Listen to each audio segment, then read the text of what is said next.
सवाल आपके सामने आने चाहिए, आपके पास पूछने के बहुत सारे रास्ते हैं, आप मुझसे भी पूछ सकते हैं। मैं अगर कभी नहीं बता पाऊं, जैसे बहुत सारे डिब्बी के सॉल्यूशंस या लगभग सभी के ही सॉल्यूशंस मैंने नहीं बताए हैं, तो वो क्वेश्चंस आपके सामने आ गए, अब उनका सवाल ढूंढिए, और वो सवाल ढूंढने में जो आप स्ट्रगल करोगे, that struggle will improvise yourself. दो टाइप के बच्चे होते हैं एटीट्यूड वाइज।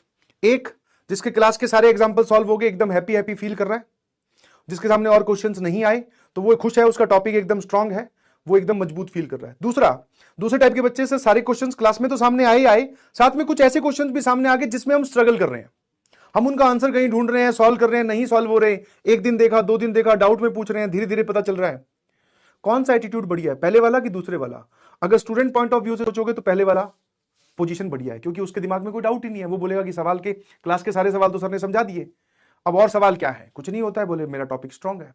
दूसरे वाला बच्चा है, उसके दिमाग में बादल बनेंगे डाउट वाले, बट वो ये नहीं समझ रहा है कि जब आपके डाउट वाले बादल बनते हैं, दैट मींस अब आप अपने दिमाग की एक्सरसाइज कर रहे हो और आपको ग्रो करने का मौका मिल रहा है। समझ में आया? समझ में आया? तो दूसरे वाली कैटेगरी में रहिएगा प्लीज, सवालों के साथ मशक्कत करते रहिए, होंगे नहीं होंगे उस पर तो मैंने आज तक कभी कुछ तुम्हें जज भी नहीं किया, और ना ही मैं ऐसे कभी बोलता हूं कि ये तो हो ही जाना चाहिए। नहीं जी, सवाल है, क्लिक कर दिया हो जाएगा, नहीं क्लिक किया तो नहीं होगा, इसमें क्या बड़ी बात है? समझे? है ना? तो आपको ऐसा लगता है ना कुछ सवाल आए सर हुए नहीं हुए, डीमोटिवेशन आ रहा है, क्योंकि दूसरे वाले को पता है डीमोटिवेशन बहुत आता है कि सर सवाल नहीं सॉल्व हो रहे हैं। कोई बात नहीं, अच्छी बात है, नहीं सॉल्व हो रहे हैं मतलब आप ग्रो कर रहे हो।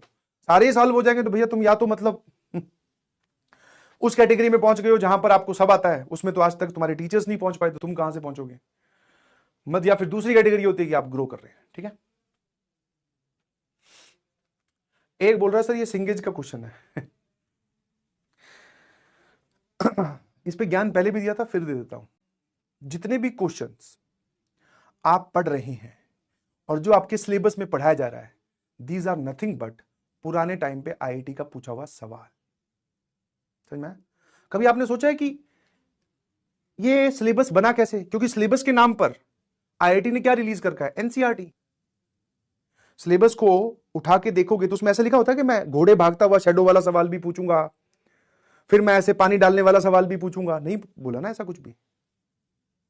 या कहीं लिखा हुआ है सिलेबस, ध्यान से देखना, सिर्फ चैप्टर का नाम और टॉपिक का नाम, इसीलिए हमें सिलेबस देखकर बड़ा कॉन्फिडेंट फील होता है, क्योंकि सिलेबस में सर आप जो यहां पे 50 चीजें पढ़ाते हो उसमें से सिर्फ 2 लिखी होती हैं।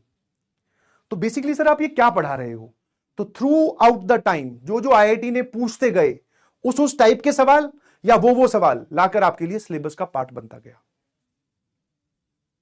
वरना कोऑर्डिनेट ज्योमेट्री अगर आप एनसीईआरटी में जाओगे तो पैराबोला, इलिप्स, हाइपरबोला की सिर्फ एक एक्सरसाइज है, और जिसमें भी सिर्फ ये लिखा हुआ है स्टैंडर्ड इक्वेशन ऑफ, सिलेबस में ध्यान से देखना, standard equation of parabola, ellipse and hyperbola, बस खत्म।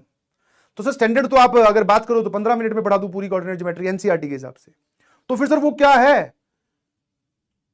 आप फिर इतना लंबा हमारी कोऑर्डिनेट ज्योमेट्री चली, वो आपने क्या पढ़ाया? पुराने टाइम पे आईआईटी में ये पूछ चुके हैं वो। Now that is become the part of syllabus. Spitting facts, हाँ आज